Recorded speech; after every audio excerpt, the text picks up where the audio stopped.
Glória a Deus, aleluia, aleluia, glória a Deus. Irmãos, que honra, que alegria podemos estar juntos aqui nessa tarde. Foi o Senhor quem preparou esse dia para que nós nos regozijemos e nos alegremos nele. Nosso Deus é fiel, nosso Deus é maravilhoso, nosso Deus é bom. Você consegue olhar para essa irmã que está aí do seu lado e dizer para ela: esse Deus é bom demais. Aleluia, glória a Deus. Deus abençoe nosso bispo primaz, bispo Samuel, bispa Keila, bispa Neuza, bispo Ides. É uma honra poder estar aqui no Goiás e poder viver nessa tarde a celebração e a comemoração do CIBEM. Já estamos o quê? Há 56 anos, é isso? 56 anos? Glória a Deus. É emblemático e eu tenho certeza que nesses dias coisas inéditas vão acontecer. Eu sou muito grata ao Campo de Madureira, sobretudo aqui, em todo o Brasil e no mundo, né? Mas aqui no Goiás foi um dos lugares em que eu mais percorri estrada pregando a palavra do Senhor. Um dos lugares que eu mais andei. Em cada casa que eu tinha a oportunidade de entrar, alguém sempre oferecia o piqui. Sempre. E era uma dor que eu carregava, porque eu conseguia dizer sim para tudo que a comida goiana me oferecesse, menos tristeza que me dava. O semblante dos irmãos caíam, ficavam tristes. E aí eles diziam: tenta cozido, tenta cru, tenta em calda, tenta picado, tenta com caroço, tenta sem caroço. E eu tentei, irmãos, e foram anos tentando. E então eu comecei a pensar: meu Deus, será que para comer o piqui tem que nascer aqui? E aí você não vai acreditar, quando eu vi que nós estávamos celebrando hoje aqui mais de 50 anos de CIBEM, levando em consideração que um dos momentos, ou na coleção das memórias mais importantes da minha vida, eu não posso vê-las sem me ver rasgando as estradas do Goiás. E é tão interessante porque em qualquer parte do Brasil nós falamos de Goiás, a preposição correta é de Goiás, mas no Goiás ninguém fala de Goiás, a gente fala do Goiás. Porque é um carinho, é uma coisa afetiva que se tem com essa região. E aí hoje, quando cheguei, falei: Deus, são mais de 50 anos, e no meu caso, há mais de 15 anos sendo favorecida nessa região. Eu preciso honrar esse povo de alguma maneira. Liguei para o restaurante e falei: me dê uma galinhada. E eu estou um pouco debilitada ainda da saúde, me recuperando de uma desidratação profunda. Então, se você perceber que eu estou falando um pouco lento, é porque a minha boca seca muito enquanto eu falo ainda, porque eu estou em fase de recuperação.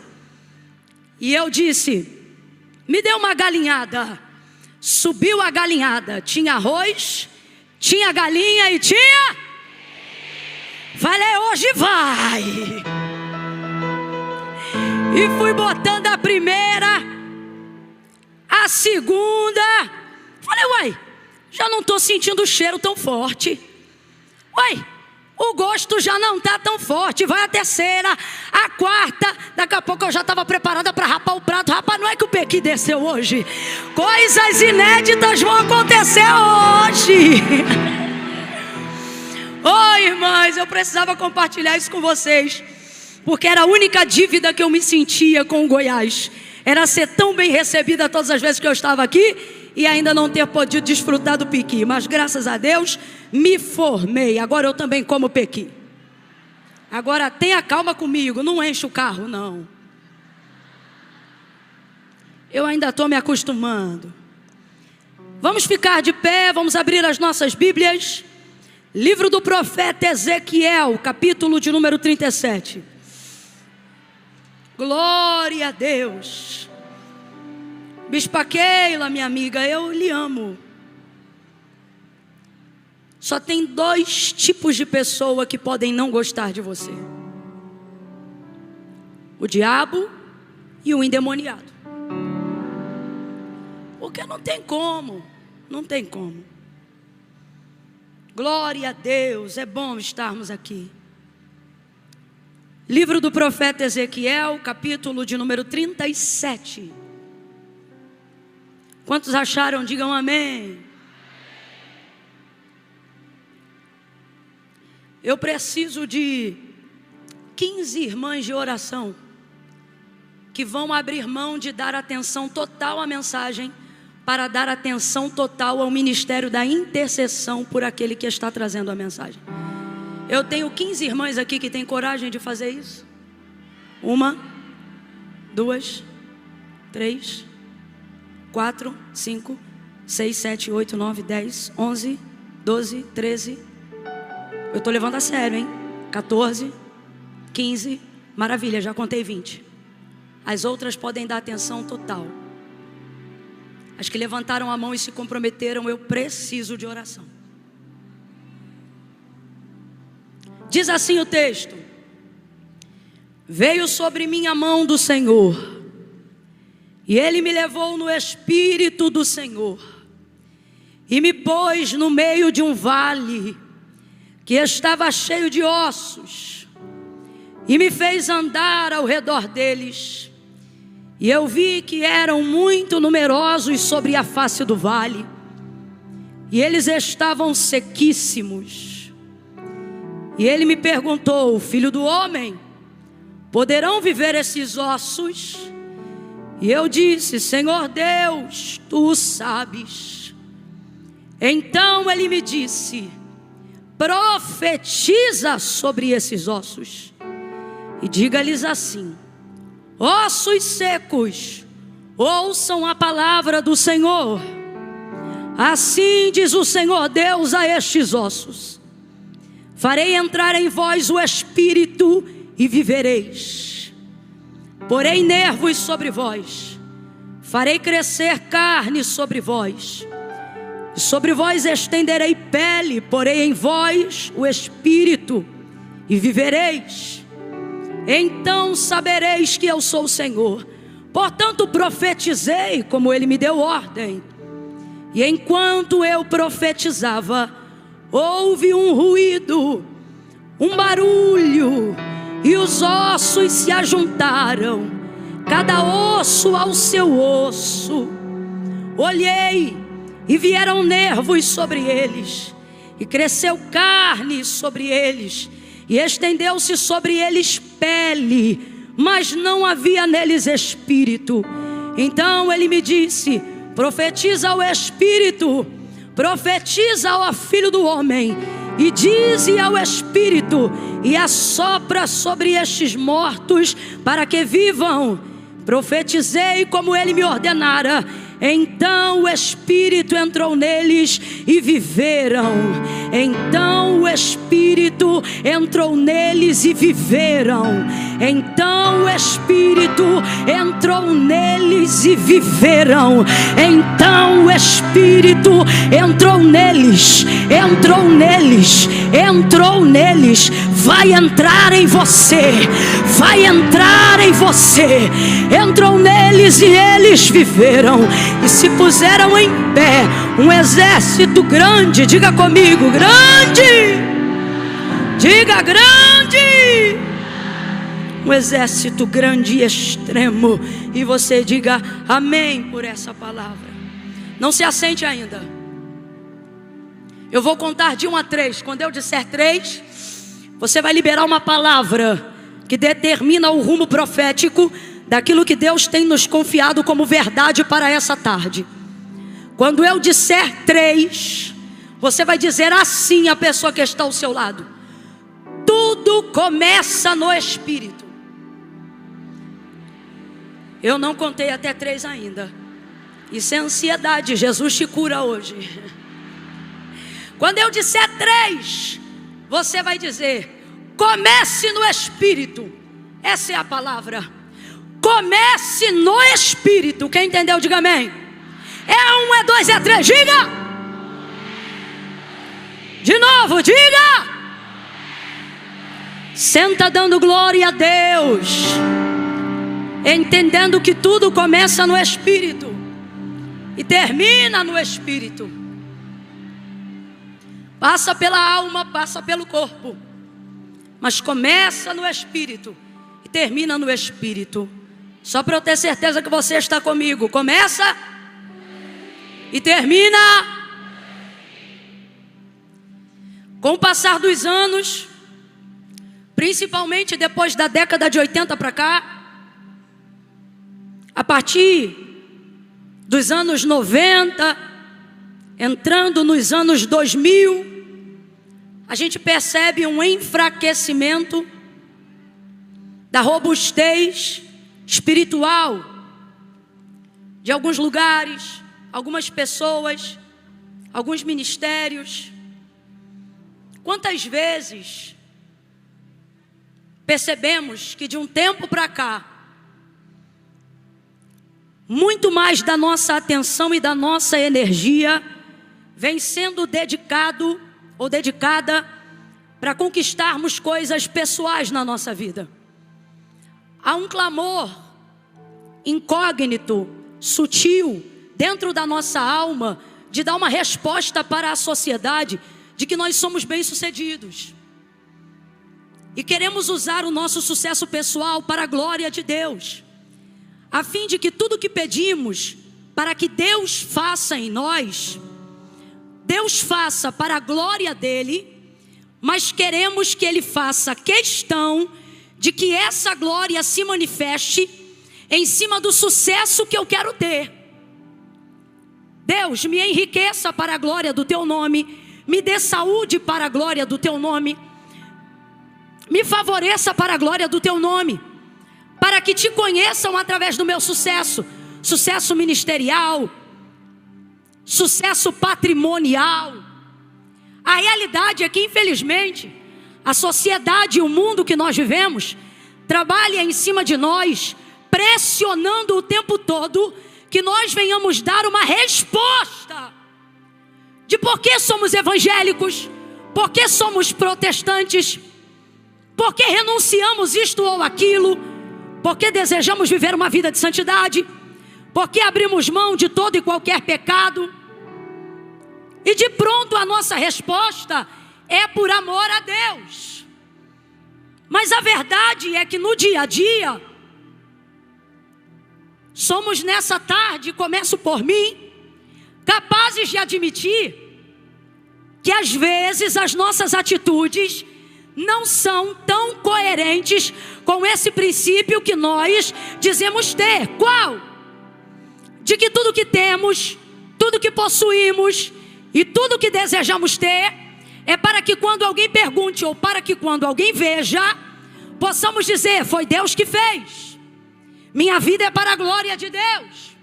Eu sou para a glória de Deus. E aonde está a incoerência, Camila?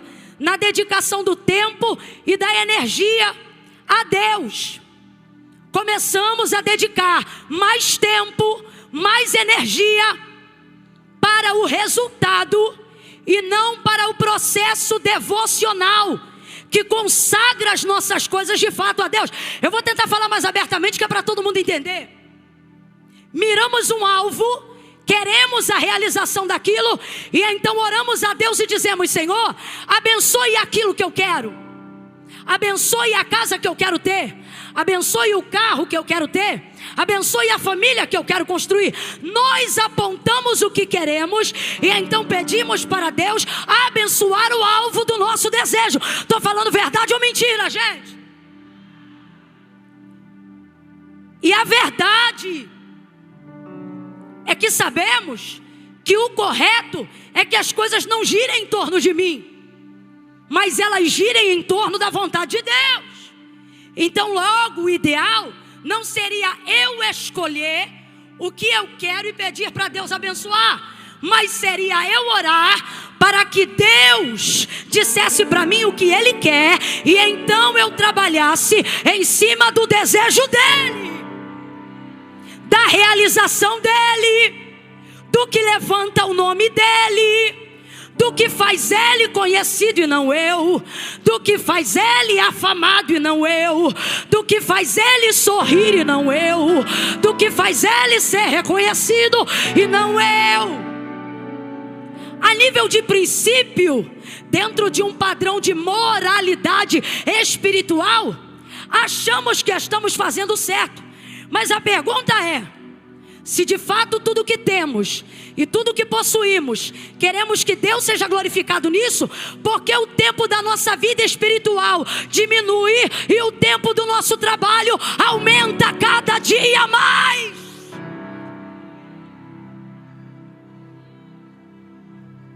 Porque a devocional é de 15 minutos e o home office é de 15 horas. Se isto é verdade, porque quando Deus não faz o que eu quero, eu sinto que a minha vergonha envergonha Ele, quando na verdade nada pode abalá-lo. Se isso é verdade, porque minhas maiores motivações para buscar a Deus tem sido aquilo que eu quero que Ele faça e não aquilo que Ele quer que eu faça.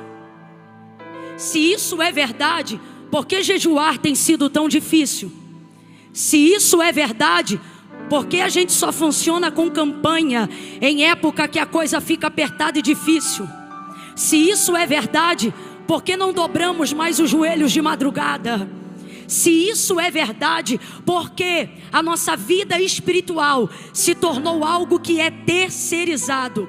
Se isso é verdade, porque eu não consigo mais me debruçar de joelhos, mesmo quando eu estou cansado? Se isso é verdade, porque a meditação da palavra tem se tornado tão esporádica, ao ponto de só abrirmos a Bíblia nos cultos, ou quando alguém está cultuando? Se isso é verdade, porque não temos buscado o conhecimento da palavra, haja vista que é Ele que manifesta a vontade de Deus? Eu vou falar rasgado nessa tarde.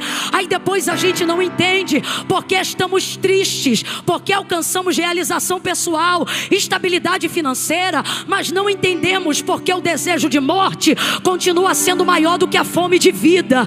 Estamos vivendo uma vida em que, sem perceber, os prazeres terrenos estão se tornando o resultado pelo qual nós escolhemos o meio a qual Deus deve ser glorificado. Então eu vou trabalhar para ter sucesso, para glorificar a Deus no meu sucesso, porque assim eu vou honrar a Deus. E Deus está dizendo: eu gostava mais quando tu me honrava no teu descanso em mim, santificando a tua vida e crendo que eu era poderoso para cobrir o teu expediente. Quantos cultos mais você vai faltar para cumprir plantão? Quantos cultos mais você não vai entrar na escala da igreja porque você tem que trabalhar fora? Quantos congressos mais de 3 dias você só vai conseguir vir em um porque você tem que trabalhar? Desde quando o braço da tua carne se tornou mais forte do que o Deus que te sustentava quando tu ainda era massa informe no ventre da tua mãe? A verdade é que Deus nos chamou como ministros, Deus nos chamou como os seus profetas, mas a pressão da sociedade impõe sucesso e o crente não quer ficar para trás. Há um cansaço exacerbado sobre o ombro da maioria, uma exaustão, um burnout, uma síndrome do pensamento acelerado. Sabe por quê? Porque hoje é status estar ocupado o tempo todo. Bonito é quem não tem tempo. Bonito é quem trabalha toda hora e não tem tempo para nada. Agora, por que isso está acontecendo? Porque a vida espiritual não é mais prioridade. E porque a vida espiritual não é mais prioridade, igreja, para muitos, porque a vida espiritual já não é mais prioridade para muitos. Por quê? Porque desenvolve-se com essa conduta frenética, exacerbada, na busca pelo sucesso, reconhecimento social. Desenvolve-se a ideia que o que é espiritual não deva ser priorizado. É chamado nos últimos dias de cultura pop. Qual é o nome que eu falei? ela está impregnada até nos desenhos animados que as suas crianças assistem. E ela trabalha incutindo na mentalidade algo que ela coloca na tua mente sem você perceber que ela colocou. E o que ela coloca na tua mente? A ideia egocentrista de que é você que pode tudo, de que é você que faz tudo. Por isso você não deixa mais Deus atuar no seu expediente. Você só deixa Deus atuar no seu expediente quando você entra em áreas impossíveis de resolver. Mas quem disse que o nosso relacionamento com Deus deve ser desenvolvido somente quando questões impossíveis se apresentam? Olha para mim, isso está nos distanciando de Deus. Um Deus que você só busca quando precisa de socorro. Um Deus que você só se relaciona quando precisa de escape. Um Deus que você só conhece no momento das causas urgentes. E porque a gente já não se relaciona ou não está se relacionando no nível de intimidade que deveríamos estar nos relacionando com esse Deus? Ora, é porque agora eu cubro o meu expediente. Eu faço com o braço da minha carne. Eu vou, eu conquisto, eu chego, eu acho. Então só quando você de fato não pode, aí você diz: Senhor, meu Deus e meu Pai, eu estou aqui na tua presença. Porque sentir Deus tem se tornado obrigação de que o outro faça você sentir. Porque há uma escassez em nós de motivação própria para buscar a Deus. Então é o pregador que tem que ter muita unção. É o cantor que tem que dormir no azeite. É o pastor que tem que ter autoridade para fazer você sentir, para fazer você glorificar. Porque se alguém de fora não te der motivos, você não sabe quais são os próprios. Terceirização da vida espiritual. Quem está me ouvindo, diga amém. Eu já vou entrar no texto, irmãos. Tem dias que Deus me envia como pregadora, mas tem dias que Ele me traz como profeta. E essa tarde é tarde de concerto, e glória a Deus por isso. Porque o Senhor só faz isso com aqueles a quem Ele ama. Glória a Deus. Se você se sente privilegiado de estar nesse hall, levante a sua mão e diga assim: ainda bem que eu vim. Foi o Senhor quem te trouxe. E essa cultura mundana incute na nossa mente que aquilo que é espiritual é fraco. Por isso nós só oramos quando temos tempo. Só vamos para o monte se tiver tempo ou se tivermos uma emergência. Só vamos para o culto se estivermos na escala. E por que nós estamos agindo dessa maneira? Porque com o passar dos anos foi se incutindo na nossa mentalidade que aquilo que é espiritual é fraco. Para eu ter certeza que você está me ouvindo, complete por favor. Aquilo que é espiritual é...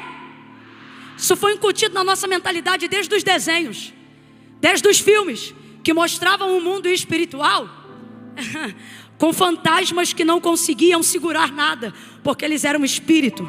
Lembra? Eles não têm autoridade sólida e atravessavam paredes. E isso era colocado na minha mente e na sua.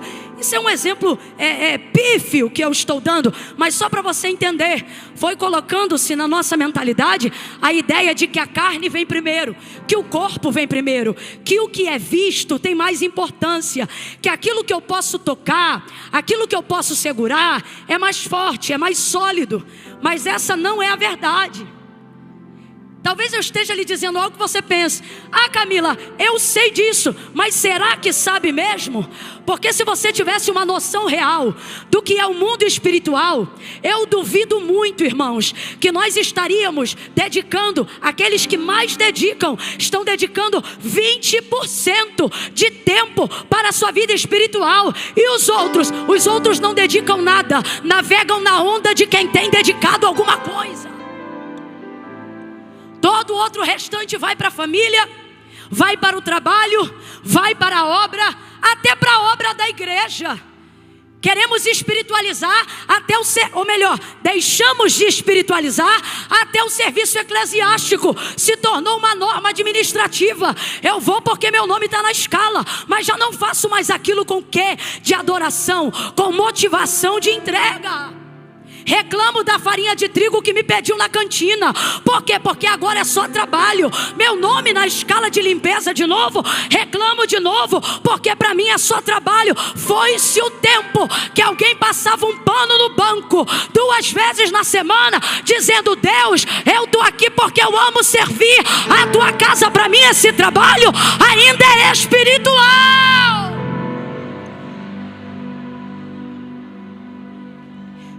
E por que temos diminuído o poder espiritual?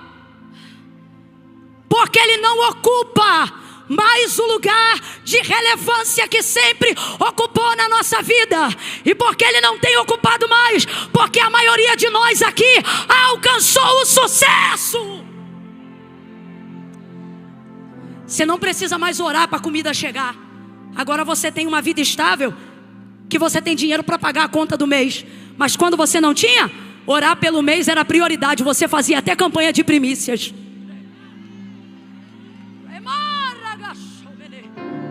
Pode aumentar e pode vir comigo. Viu que eu fiquei doida? Entra junto. Se você tiver disposição, viu que eu fiquei doida? Navega comigo. Ih, não creu. Alguém crê? Então vem, meu filho. Ele ainda está sendo experimentado na fé. Ele não creu. Aleluia. Agora você não ora mais quando recebe compra. Eu só estou te dando exemplos para que você não diga que eu vim aqui jogar conversa fora. Só Deus sabe o esforço que eu estou fazendo para pregar. Irmãos, eu vim aqui e esses exemplos são para mostrar que eu e você já não temos mais valorizado o mundo espiritual como ele deve ser valorizado. Quando você dependia de Deus para fazer compra do mês, tu levava a vida espiritual tão a sério que quando as compras chegavam, você não botava no armário antes de consagrar o Senhor. Deus está falando comigo ou só com mais alguém? Eu me lembro, quando minha mãe arriava a sacola, eu saía correndo para pegar meu biscoito preferido. E ela batia na minha mão e dizia: tira a mão. E ela dizia: estende a mão. Senhor, eu te dou graças, faça com que esse alimento renda, até que tu tenha poder para prover o próximo. Eu estou sentindo um resgate do Espírito Santo nesses 56 anos tão grande, tão grande, tão grande, que daqui para o ano que vem em São Paulo vai ter gente que vai de avião, vai ter gente que vai de carro, mas eu não vou duvidar se alguém for transladado, porque o Espírito Santo vai entrar em você de novo e vai te fazer entender que o mundo espiritual é mais real do que a cadeira que você está sentada, é mais real do que o chão que você pisa.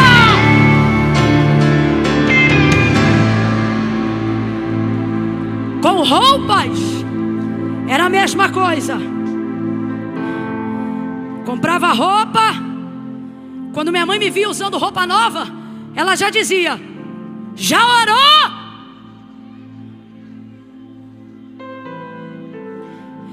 Eu cultivo um bom hábito até hoje, mas percebo gente que perdeu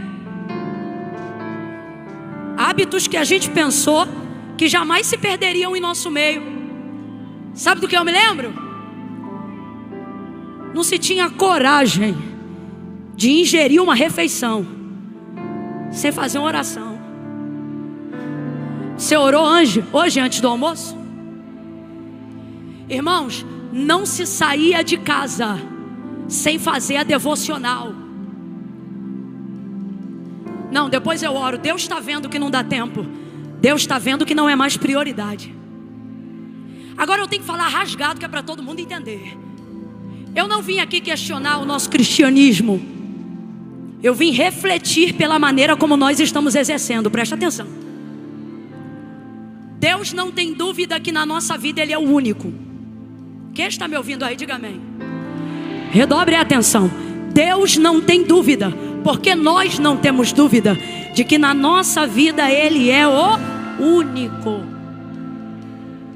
Se hoje uma espada viesse à tua garganta, irmãos, eu falo isso debaixo de autoridade, e alguém dissesse: nega Jesus e você vive, eu tenho aqui mais de 80%, eu creio pela fé, que diriam: pode cortar, porque negar não nega, trair não trai, rejeitar não rejeita. Pode ter vacilado, pode ter errado, a gente reconhece as nossas falhas, mas a gente sabe, Ele é o amor da nossa alma, Ele arrebata a nossa vida.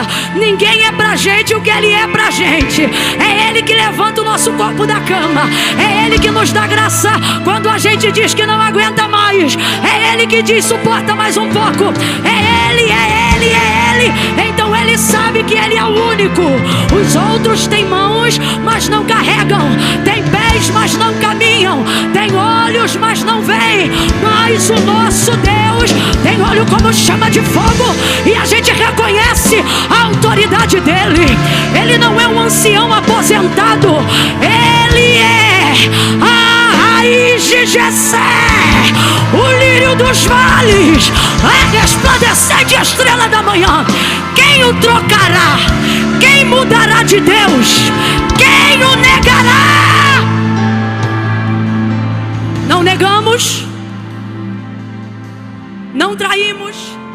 Ele sabe, e nós sabemos que na nossa vida Ele é o único. Vamos lá? Ele sabe, e nós sabemos que na nossa vida Ele é o... Ele sabe, e nós sabemos que na nossa vida Ele é o... Então não é sobre isso que eu vim pregar. Eu não estou falando com 10 crentes. Eu sei que para cada rosto que meu olho acompanha aqui nessa tarde, para Deus e para você, você sabe, Camila, Ele é o meu único. Amém? Não é sobre isso. A pergunta aqui não é, bispo Oides, se Ele é o único, porque Ele sabe que Ele é o único. Ele está dizendo: eu vejo e eu sei que eu sou o único. O problema é que já há algum tempo eu não sou mais o primeiro.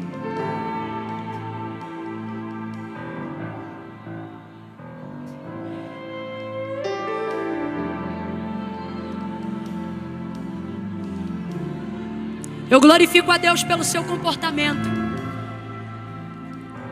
Pouquíssimo glória a Deus. Por quê? Porque é sinal que você está compreendendo. Não é hora de dizer glória, é hora de dizer misericórdia, Jesus. Me perdoa, Senhor. Verdadeiramente Tu és o único. Eu reconheço que eu não posso nada sem Ti, mas é que quando eu levanto, a notificação do WhatsApp já subiu e eu tenho que responder. Eu sei, Senhor, Tu és o único. O problema é que eu já levanto com meus filhos gritando, e aí o Senhor sabe, eu tenho que botar comida no fogo, porque senão atraso o dia inteiro. E o Senhor está dizendo: pois bem, eu sei que eu sou o único, mas nessa noite eu vim aqui te dizer: volta a me colocar também no lugar de primeiro, porque só ser o único não será suficiente. Você precisa entender que se o primeiro lugar não for meu, eu não ocuparei nenhum outro, mesmo que ele seja único, porque para mim não tem segundo lugar, para mim não tem terceiro lugar. Ou você volta a me colocar no primeiro, ou naquele grande dia eu terei que dizer que você cumpriu a escala, trabalhou no meu nome, tocou na minha casa, pregou no congresso, ajudou a cantina, mas eu não te conheço, porque você falava de mim, trabalhava pra mim, mas comigo não falava. E falar de mim é uma coisa, falar comigo é outra. Apartai de mim, porque eu nunca vos conheci. Essas são as palavras destinadas para aqueles que não priorizaram a sua vida espiritual. Naquele dia chegarão a ele e dirão assim: olha, eu expulsei demônios em teu nome. Tinha autoridade, tinha ou não tinha?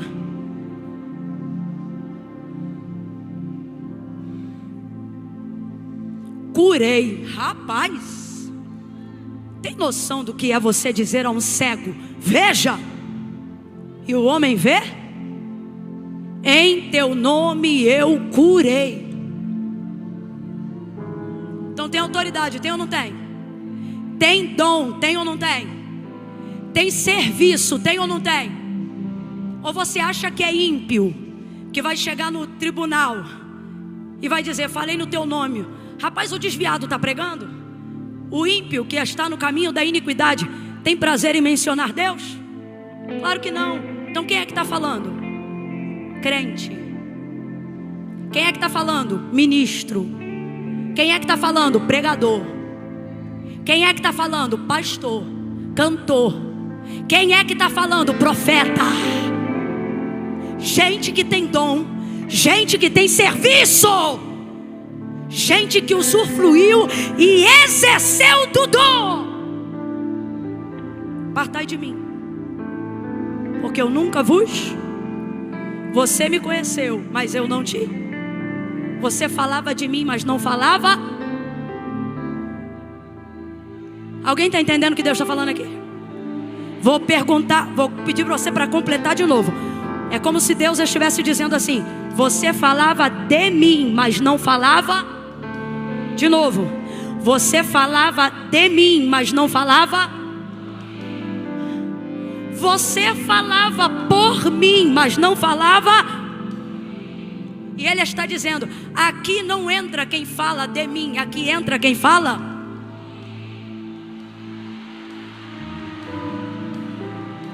Consegue entender a diferença? Camila, quando foi que esse declínio começou a acontecer? Quando você parou de entender que Deus é Espírito e começou a pessoalizar a imagem de Deus, e começou a usar expressões do tipo: Deus me entende, Deus sabe. E começou a servir a Deus para conhecê-lo e não para servi-lo. Quando você só quer conhecer, você também quer exercer controle sobre as ações de Deus. Vou fazer isto por isto, vou fazer isto por aquilo. Vamos falar a verdade? Quantos jejuns você já fez porque queria receber algo que você queria receber? Estou mentindo, gente?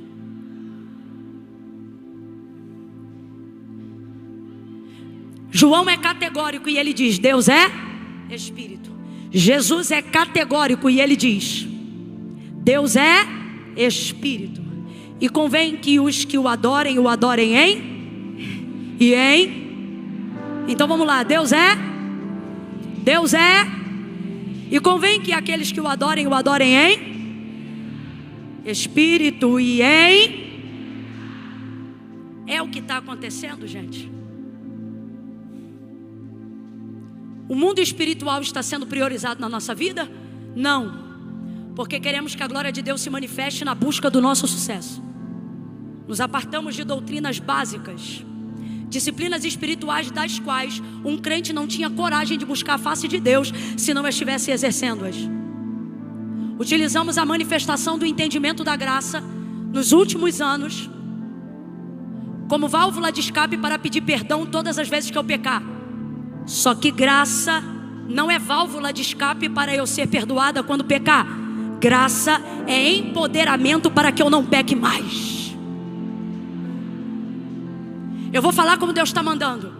Tem coisa na tua vida, você que está me ouvindo aqui, que é depressão, sim. Vai depender de um remedinho debaixo da língua por um tempo, sim. Vai fazer a terapia e parar com esse preconceito, sim. Vai necessitar de alguma recomposição hormonal, vai precisar de substância neural para colocar no lugar a perda de alguma coisa que você está tendo, sim. Agora existem pessoas que estão tratando como depressão apenas o vazio do declínio de uma vida espiritual. E é por isso que você toma remédio e não funciona, faz a terapia e não funciona, porque você está querendo resolver com ciência algo que na verdade é um rombo do tamanho do abandono da vida devocional que você deixou para trás. Elebai de canto é reborgianai da lamante rebadagasai. Pega na mão de alguém que tem unção aqui, hein? Tem unção aqui para despedaçar julgo.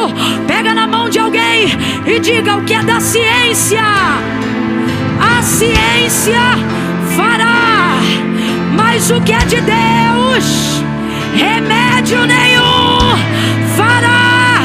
Volta pro quarto, volta a jejuar, volta a ler a Bíblia, volta a vida devocional.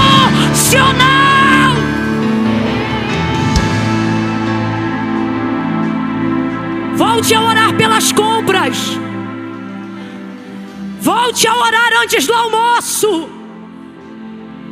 Volte a perguntar para Ele antes de ir para a igreja: Espírito Santo, essa roupa te agrada? Volte.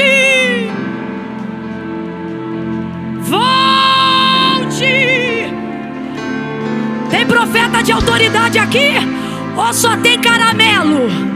Tem sal da terra? Ou só veio açúcar? Bota a mão no ombro dela e diz: volte. Volte a botar o relógio para despertar 3 horas da manhã. Volte. É tempo de voltar.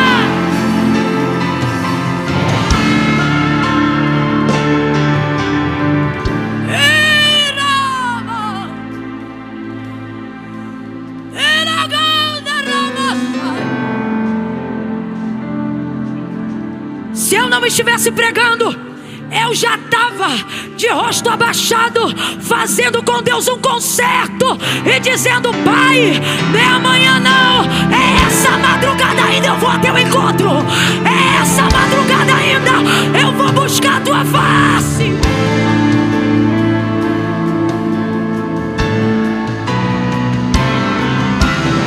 Segundo ponto, são só 3 e eu fecho no texto. Mas cuidado com essa busca. Eu sei do que eu estou falando. Eu conheço gente que busca mais do que eu e você, mas também não vai ver Deus. Conheço gente que sobe mais monte do que eu e você, jejua mais do que eu e você, se separa mais do que eu e você, e com isso manifesta mais poder do que eu e você. Mas eu tenho cá minhas dúvidas, porque se aquele que adora a Deus precisa priorizar a vida espiritual, por entender que o Deus adorado é espírito, também precisa entender o que disse Jesus em João 4. Precisamos adorar em espírito, porque se Deus é espírito, mas também precisamos adorá-lo em... E a verdade da motivação, da busca de muitos é: estou buscando Deus para ter poder, porque quando eu pregar,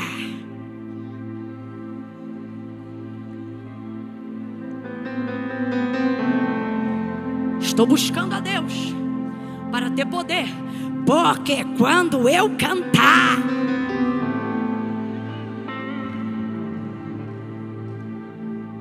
tu acha mesmo que Deus é bobo? Sinceramente, tu não achas que Deus não sabe quando Ele está sendo usado? Com o passar dos anos, aprendi que o Espírito Santo quer nos transicionar. O que isso significa, Camila?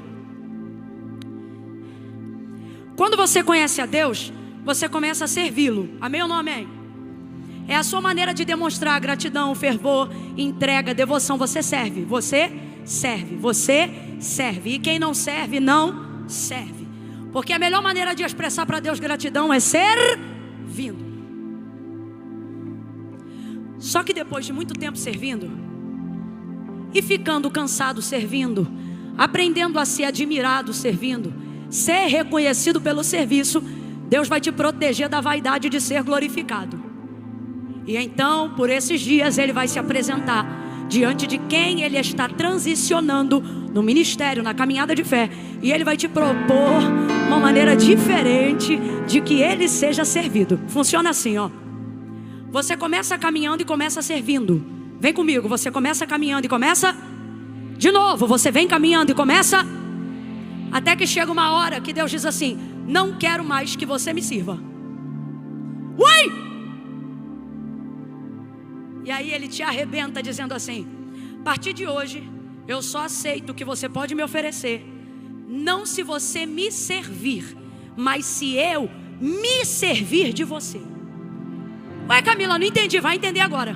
Quando eu sirvo a Deus como o que eu tenho, sirvo a Deus como o que eu posso, sirvo a Deus como o que eu disponho, sirvo a Deus com as minhas decisões, sirvo a Deus com a minha habilidade, com aquilo que eu julgo ter potencial para servir e para entregar. Quando Deus decide se servir de mim, Ele me saca como uma flecha da sua aljava e Ele não consulta mais as minhas habilidades. É mais ou menos o que Ele fez com Maria. Maria era a serva do Senhor, mas quando Deus colocou Jesus através do Espírito Santo no ventre dela, ela disse: cumpra-se em mim, porque sou serva do Senhor. O que é que ela está dizendo? A partir de agora, não sou eu que te sirvo como eu quero, é o Senhor que se serve de mim como tu deseja. O meu ventre é teu, o meu útero é teu, a minha vida é tua e tu vai fazer dela o que tu quiser. É diferente. Quando é que conseguimos chegar nesse nível? Quando entendemos que Deus não quer só ser adorado em espírito, mas também em... Existem pessoas que estão buscando poder, unção, dom, para serem ovacionadas. Você acha que Deus não está vendo isso, gente? De fato, é gente que tem mais autoridade no dom do que eu e você junto. Porque reino de Deus trabalha com semeadura. Plantou, vai colher. Só que se eu te disser que nessa tarde Deus nos reuniu aqui para dizer: eu não quero que você me busque pelo que você quer receber, mas quero que você volte a se relacionar comigo por sentir saudade da minha presença, por ficar atribulada quando não consegue mais orar um dia, por ficar angustiada quando vê que tua vida espiritual está declinando e você não consegue reagir diante da apostasia. Vamos falar a verdade? Você fica sem dinheiro, mas continua bem se tua vida espiritual estiver ok. Você pode estar enferma, mas continua bem se a tua vida espiritual estiver ok. Quantos leitos de enfermidade eu já visitei, e quando eu cheguei lá na hora, eu pensei: vou consolar aquele que está às vésperas de morrer. E quem estava às vésperas de morrer era que consolava a minha vida, porque a pessoa estava tão pronta, tão pronta, tão pronta, com a vida espiritual tão equipada, que eu já vi gente dizer para os filhos: não ore para Deus me segurar, porque o que eu vi lá eu quero voltar, e aqui eu não quero mais ficar. O que é isso? Vida espiritual em dia. Tem medo de nada. Os outros dizem assim: eu vou te matar. Você diz: deixa vir. Isso é vida espiritual em dia. O que colocou os ossos do vale em pé? A carne? Foi a carne, gente? Ele profetizou carne, mas foi a carne que botou eles de pé?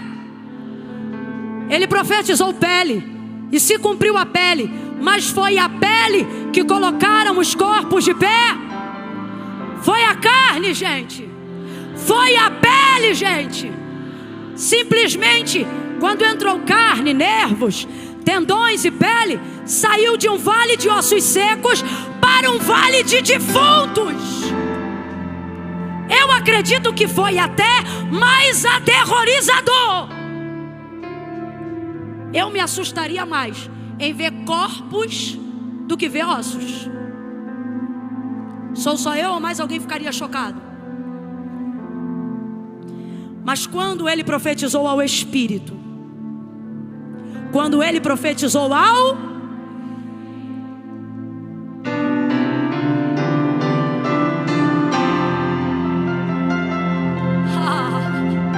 se você voltar a orar, se você voltar a jejuar por amor,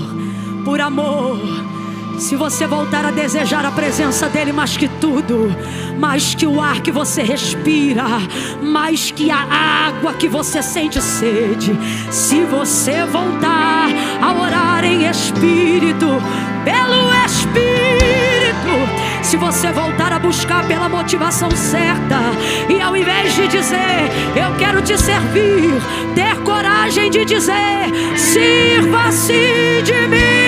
Se você voltar, se você voltar, ei, se você voltar,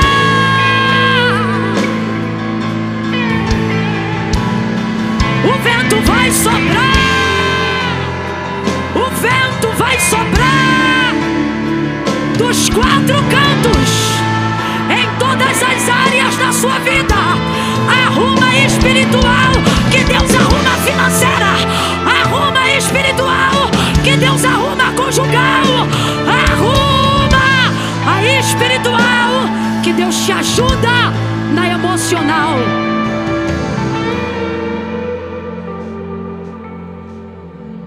Deus não nos chamou para ser cadáveres a seu serviço.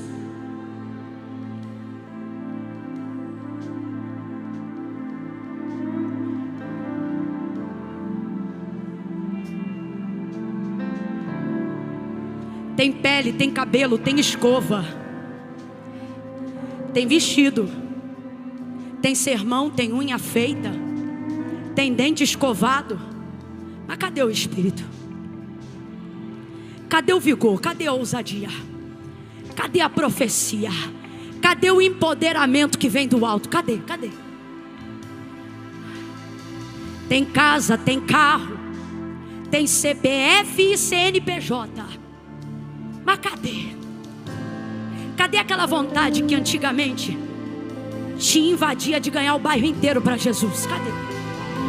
Cadê aquela fome de almas? Cadê aquele desejo de promover salvação? Cadê aquela pregação simples para o padeiro de manhã, quando você comprava o pão? Cadê a busca pelos tesouros espirituais? Cadê? Cadê o Espírito? Por que todo o tempo tem que ser do Instagram? Por que o melhor do tempo tem que ser do almoço? Por que a parte mais especial do tempo tem que ser para festinhas sociais de gente que nem lembra quanto tempo a gente passou lá? Por que você está deixando o lugar da oração por causa de reputação?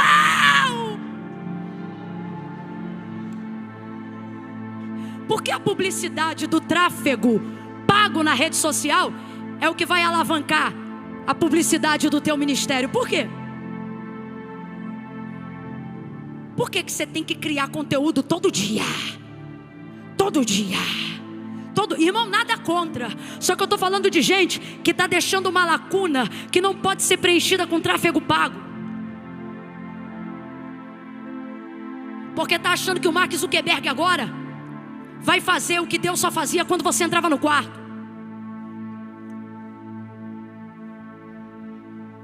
Eu louvo a Deus por toda a mídia e publicidade para conseguirmos promover um congresso tão grandioso como esse. Mas eu quero louvar a Deus, como já foi falado aqui, pela vida do Bispo Samuel, por homens como o Bispo Manuel, como a Bispa Irene. Você acha que essa multidão eles estão vendo a primeira vez? Bispo Manuel, já viu multidões maiores do que essa? Filma ele lá balançando a cabeça. Bispa Irene, já viu estádios mais lotados do que esse? Já. Já viu gente ser curada? Já viu gente ser curada em cruzada? O senhor já presenciou milagres assim? Uma curiosidade. O senhor já viu cadeirante levantar? Agora, me diga, algum desses milagres já ocorriam há 20 anos atrás? Há 20 anos atrás, Bispo Irene? Sim. Vocês lembram de uma época que Billy Graham veio para o Brasil? Lembra disso? Ele lembra. As maiores cruzadas do nosso Brasil, a nível interdenominacional, aconteceram no final dos anos 80 e início da década de 90. Não havia metade da publicidade envolvida hoje. Mark Zuckerberg não tinha nem nascido quando Deus já dava espetáculo. Deus chamou profetas. E eu tenho visto homens e mulheres se tornarem algoritmos sociais, porque pararam de espiritualizar, porque acharam o algoritmo que promove o sucesso da venda, o sucesso da empresa. É por isso que já não se ora para construir uma empresa, é só ter um método. Mas as empresas mais firmes, daqueles que se chamam pelo nome do Senhor, não nasceram em tráfego pago, nasceram em uma oração de joelho, na casa de Deus, com a motivação correta. Qualquer empresa pode promover um evento igual a este, ou maior do que este. A pergunta é: o que nós usufruímos num lugar como esse pode ser usufruído em algum lugar onde a presença de Deus não esteja? Camila, por que você está dizendo isso? Para você voltar a botar a tua vida espiritual no lugar. Porque o que hoje tu está procurando na rede social, na network, já acontecia antes de você aprender a usar métodos. E não era passageiro, não. Sabe por que nós estamos hoje aqui? Depois de 56 anos com essas mulheres? Porque não era passageiro o que acontecia lá atrás. A bênção do Senhor é permanente. A do Instagram é passageira, mas a do Senhor é permanente. A do Facebook é passageira, mas a do Senhor é permanente. Os seguidores de Jesus seguem Ele mesmo sem arroba. Porque não seguem Ele numa plataforma, seguem Ele no café, no almoço, na janta, acordado ou dormindo. Aonde houver um seguidor de Jesus aí, levante a mão e diga para Ele: Senhor, diga: Senhor, eu estou de intimidade profunda, de comunhão que não depende de terceiro.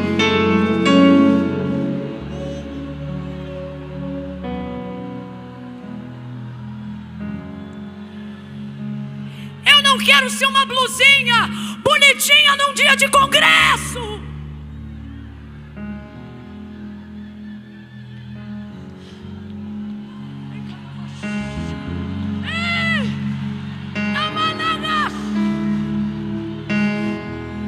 Quero ser um cabelinho arrumado na noite do culto.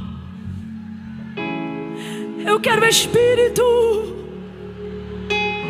Eu quero o Espírito. Eu quero abraçar em mulheres e ver elas alcançando a libertação pelo Espírito que se move em mim.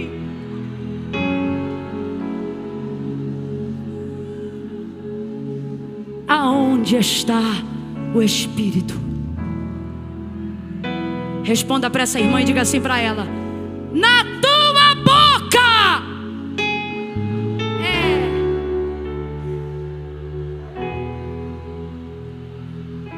Abre a boca e profetiza.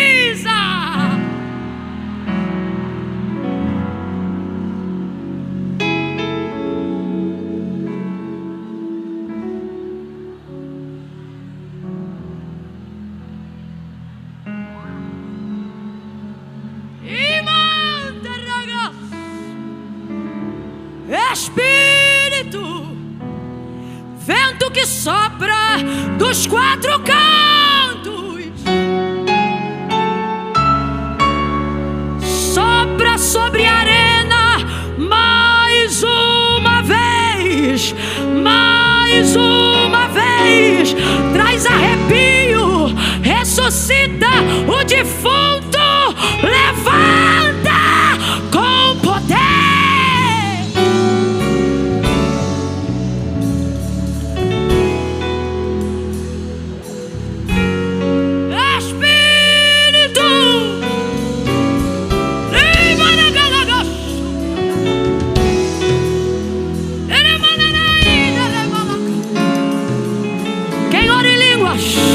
Quem adora em línguas, essa é uma reunião pentecostal e avivada. O Espírito tem liberdade.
Pode abaixar a mãozinha, continue cantando em reverência. Espírito,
Ezequiel vai dizer assim: então eu profetizei, como se me deu ordem. E o que Deus deu ordem, Deus disse: diga-lhe assim, chama o Espírito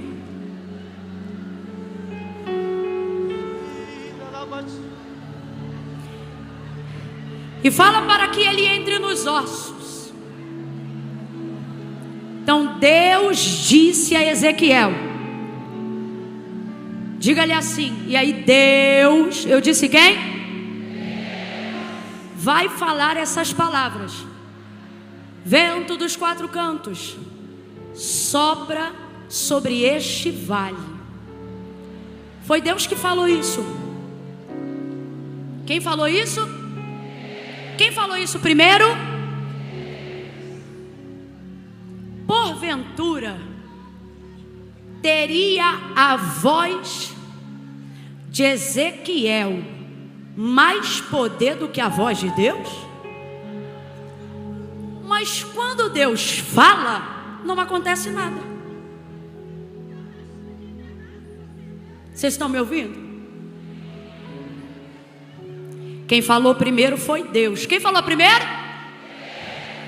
Deus disse: vento dos quatro cantos sopra sobre este vale. Mas não soprou vento nenhum quando Deus falou. Mas quando Ezequiel fala: vento dos quatro cantos sopra sobre este vale, o vento começa a soprar. Então eu te pergunto: teria a palavra de Deus mais poder na boca de Ezequiel do que na boca do próprio Deus? Teria, gente? Dê um não bem redondo aí. Teria? Teria não, teria nada, teria nunca. Mas por que quando Deus fala não acontece nada? Porque quando Deus levou Ezequiel lá, é para eu entregar? Se é para eu entregar o microfone, só pode falar que eu entrego. É para entregar? É para eu falar? Posso falar só mais 5 minutos? Ele falou para eu falar até 10 se eu quiser. Por que não aconteceu nada? Rapaz, eu estou vendo este homem em pé. Eu estou vendo você com pelo menos 30 anos a menos sentado. Eu não estou entendendo o que está acontecendo aqui não. Sinceramente, pelo amor de Deus, tem coisa que não dá, né? Tem que falar. Mas por quê que quando Deus fala não acontece nada e quando Ezequiel fala acontece tudo? Porque a palavra de Deus diz assim, ó, que naquela visão Deus tomou Ezequiel pela mão. Vem comigo, minha Ezequiela. Tomou ele pela mão e fez ele andar Minha bispa, eu quero você paradinha agora, porque quem vai te fazer andar sou eu. Faz que você não quer, pode fazer que você não quer, tá? Só não esquece que eu sou Deus, tá? Tipo, fica parada aí. Ezequiel estava assim. Por que o texto diz me tomou? É igual eu fiz com ela ali, não perguntei se queria, eu peguei. Segunda coisa, fica dura aí, Keila, durinha aí, vai, não sai daí não. É como se Deus fizesse assim e ele não fosse. Ah, Keila. E aí Deus faz assim, vem. E me fez andar. Tem gente que diz, como é que tu aguenta? É porque Ele me toma pela mão e me leva e me faz andar. Ele me faz pregar, Ele me faz compor, Ele me faz cantar, Ele me faz orar. É Ele quem me faz adorar, é Ele quem me faz organizar, é Ele quem me faz filha, é Ele quem me faz esposa, é Ele quem me faz amiga. Ele me faz andar acima de qualquer adversidade. E me tomou pela mão e me levou e me fez andar. Pega a mão de alguém aí, não pergunta se pode pegar não. Pega na mão dela aí. Fecha os corredores. Se ela estiver sentada, bota ela de pé num puxão só. Isso! Você aguenta. Aleluia! Fiquei emocionada com o que eu vi agora. Desculpa perguntar, mas a senhora de salmão, essa blusa salmão, do lado da irmã de blazer preto, blusa xadrez, qual é seu nome?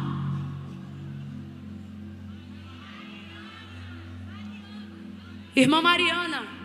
Irmã Mariana, não fica chateada comigo não. Quantos anos a senhora tem? 77. E uma voz audível para ninguém precisar dizer para mim de novo. Sei que a irmã Mariana tem algumas dores. Mas quando eu disse assim, se tiver sentado, toma pela mão e bota de pé. Ela não deu um tapa e nem beliscou a irmã do lado não. A irmã deu a mão, puxou. Ela tentou 3 vezes, na terceira ela subiu. Irmã Mariana, eu ministro agora debaixo do poder de Deus sobre os teus ossos. Tudo que no mundo físico estava como sentença para tu descer à sepultura em breve, está sendo cancelado agora. O Espírito Santo entra em você até os ossos e te cura das inflamações nas juntas, na medula, e renova o líquido da tua espinha agora. Mariana, receba espírito de vida e de saúde, porque foi obediente à palavra.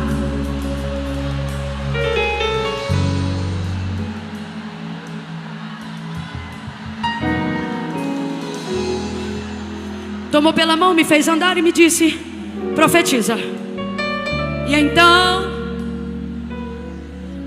depois que ele me levou, ele me deixou lá.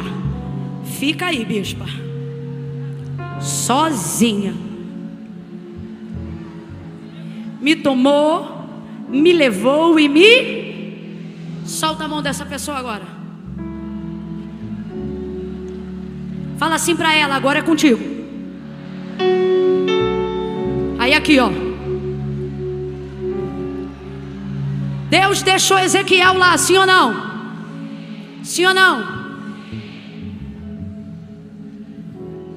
Mas Deus ainda está falando com Ezequiel, sim ou não? Então presta atenção. O vale está sem Deus, sim ou não? Tem gente na dúvida, eu vou perguntar de novo. Se Deus deixou Ezequiel sozinho no vale, Deus deixou o vale? Gente, é só ir para o que está escrito. Me tomou, me levou e me... A manifestação da presença de Deus está presente no vale, gente? Não, Ezequiel está lá como? Fisicamente sozinho. E o vale? O vale está seco e sozinho. Deus está no vale? Deus está no vale? Vou perguntar a última vez: Deus está no vale? Mas Deus ainda está em alguém ali. É por isso que quando Deus fala, o vale não ouve, porque Deus não está falando com o vale.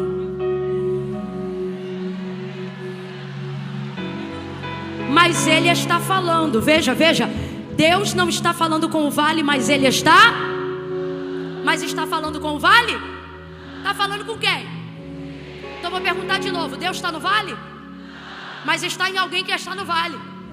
Está em quem? Você diz assim: Senhor, tu me deixou. Eu não te sinto nesse vale. E o Senhor diz: tu sente corretamente, eu não estou aí. Deus, como tu teve coragem de me deixar aqui nessa situação? E Deus está dizendo: tu me pedes socorro na circunstância, dizendo assim: muda esse vale. Deus está dizendo: mudo nada. Toca nesses ossos. E Deus está dizendo: toco nada. Só vai acontecer nesse vale, Ezequiel, que você permitir que aconteça. E como é que eu permito que aconteça? Na hora que você entender que eu não estou no vale, mas estou em você. Então o que Ezequiel tem que fazer, Neuza? Bispa Neuza, ele tem que repetir tudo que Deus está. Porque o vale não ouve Deus, porque o vale está obrigado a ouvir Ele. Quando o vale não ouve Deus, é porque Deus autorizou o vale a ouvir você.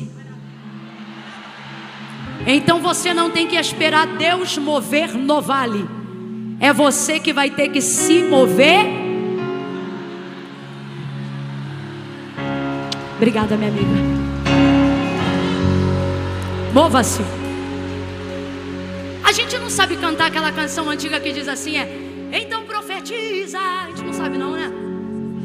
Duvido que a gente sabe. Você tá brincando que eu vou cair durinha aqui agora se a gente souber?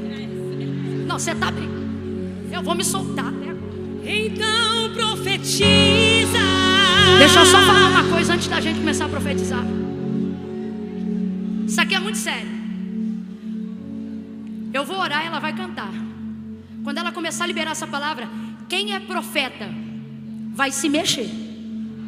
Não estou falando pra você pular não, mas na hora que ela falar isso, quem é profeta, Deus vai colocar uma profecia na tua boca para entregar para alguém. Ah, Camila, mas eu estou aqui na arquibancada. Filho, profeta que é profeta tem isso não. Se os bombeiros não vigiar, o profeta desce até pela grade. Faz isso não, pelo amor de Deus, tá? Desce pela escada. Levanta as duas mãos para os céus. Diga assim: Deus, te glorifico por tudo que tens me dado. Eu te agradeço, mas não deixe nada do que me deste me fazer perder o principal de tudo, o Espírito. Deus, coloque em mim com mais intensidade o fogo, a unção, o poder, o avivamento do teu Espírito Santo. Bota a mão no coração. Deus, essa tarde eu faço contigo um concerto. Daqui para dezembro, em 6 meses, eu vou melhorar 6 vezes mais a minha vida espiritual. Em nome de Jesus. Pai, em nome de Jesus, eu oro agora por todo o teu povo. E eu te peço, Senhor, que esses 6 meses daqui para dezembro sejam meses aonde vejamos ossos sendo revestidos em carne e carne sendo cheia do teu Espírito. Que enfermidades sejam curadas pelo poder do teu Espírito. Que ministérios se ergam pelo poder do Teu Espírito. Que famílias sejam salvas pelo poder do Teu Espírito. E que o Teu poder em Espírito se manifeste em cada um de nós, na vida de cada adorador, de cada servo, de cada serva Tua. E que isto transborde pelo Brasil, aonde nós passarmos. Senhor, que estes dias do Cibem sejam dias de inauguração no mundo espiritual para um novo e grande avivamento que ainda não havíamos experimentado dentro da nação brasileira, na nossa geração. Que o poder do Teu Espírito se mova em nós. O mundo está em trevas e jaz no maligno, mas nós estamos em Cristo e cheios do Espírito.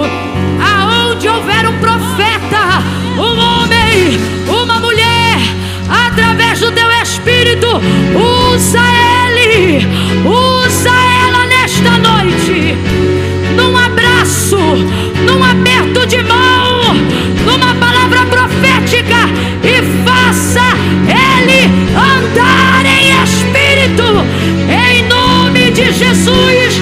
Amém. Abra a boca e profetiza.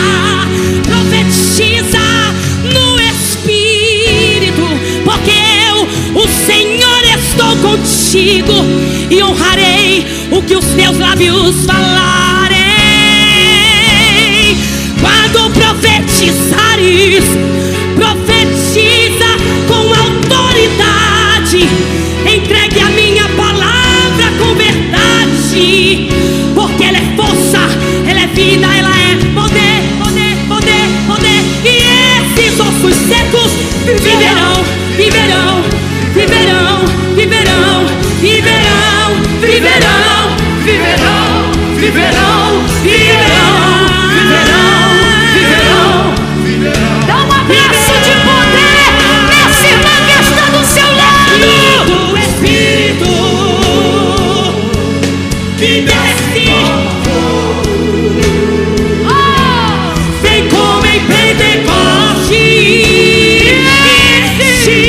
enche, enche, enche, enche. Espírito, Espírito que desce. Dá um abraço de poder nessa irmã. Deixa ela sentir o Espírito de Deus se movendo em você. Diga: Espírito, Espírito, Espírito que desce.